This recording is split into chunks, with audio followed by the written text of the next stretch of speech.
Hey champions, Arian, Tyson here. Wanted to shoot a quick video and talk about showing up. And I've heard it said often that, those who show up blow up. But I want to ask a question. Are you willing to show up? Will you show up? If I had to choose a motto to live by for the rest of my life, it'd be this: just show up.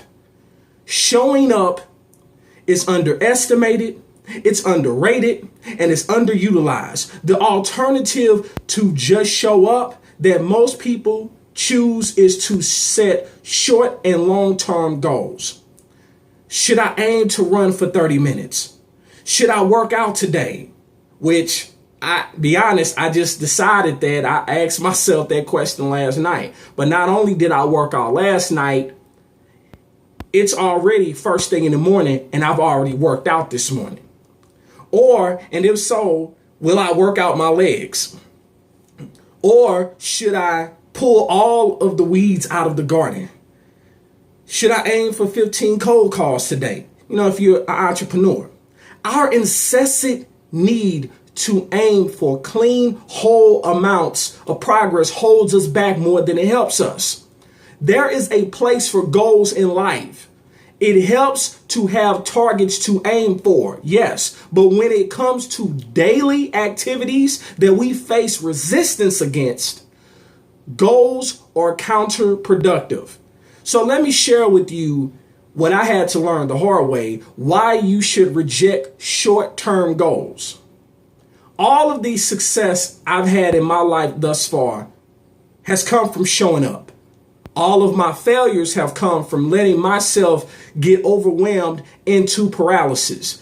How can we make showing up an easier practice to follow? Reject short-term goals. Setting a short-term goal is a hidden way of caring about results. A short-term goal is a desired result in itself. If you aim to work for a certain amount of time, that is the result that you want. I've talked about the folly of result seeking, so to speak. Results are rarely guaranteed.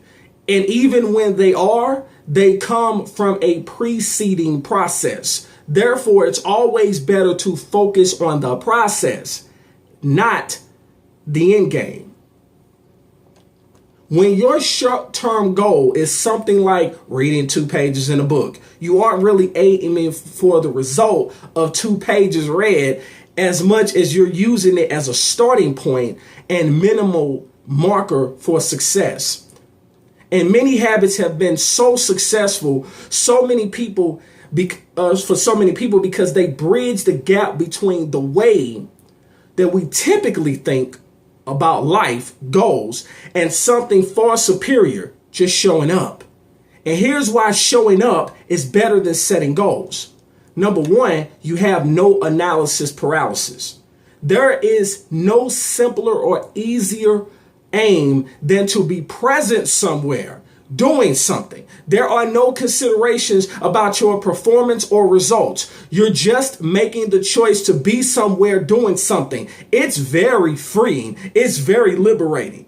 Writers can open the word processor, place their fingers on the keyboard and see what happens. Fitness hopefuls can go to the gym and see what happens. There is no wrestling about how much to do and several other factors we consider when setting goals. There's one variable.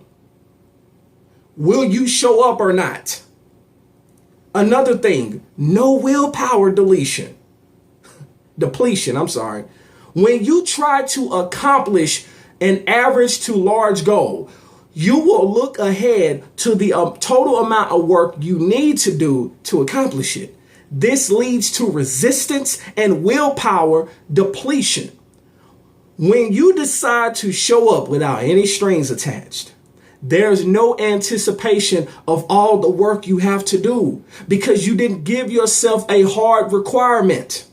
Another thing, little to no resistance. We resist the behaviors that are outside of our normal routines.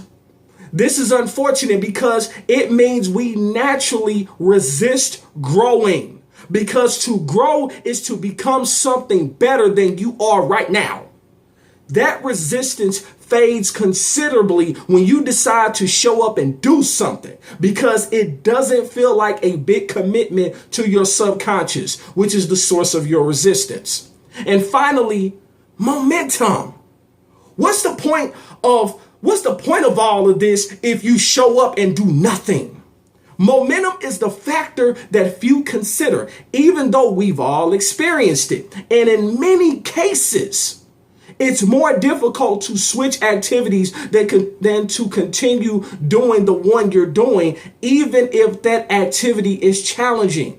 And at times, I wanted to, when I was younger, at times I wanted to play video games, but couldn't pull myself away from exercise or from writing because I got engaged with the material. This is obviously possible while playing video games too, but everyone knows that. We don't think much about the possibility of getting hooked on productivity or being productive on healthy activities. You're most likely to do next what you're doing now. And I've gotten to the point where consistency is key.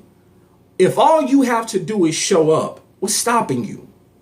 If it won't be lack of motivation, overwhelm, or uncertainty about results, your excuses will melt.